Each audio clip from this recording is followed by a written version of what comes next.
Video में देखी भौजी आइल बड़ी कहली कि लिट्टी लगाव तो गोईठा पर के लिट्टी लागल बा भौजी खई है। हाँ भौजी खई है गोईठा पर के लिट्टी। इहो कथवे वाला हाल कर देली। पंडित जी एगो चेला बनौले, चेलावा सब जान गईल, कहलस कि बाबा अब हम जान गईनी, अब हम जातनी अपन अलगे प्रवचन करब। प्रवचन करे गईल बेचारा, तले ओने से 10-20 गो आदमी बैठल रहन, तले ओने से एगो हाथी, सनकल हाथी आवत रहे।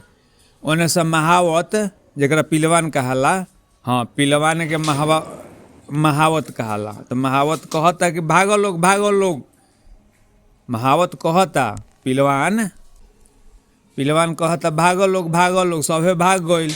आई उठ के भागते नहीं खन, कहलन कि ना हाथियों में भगवान बाणे।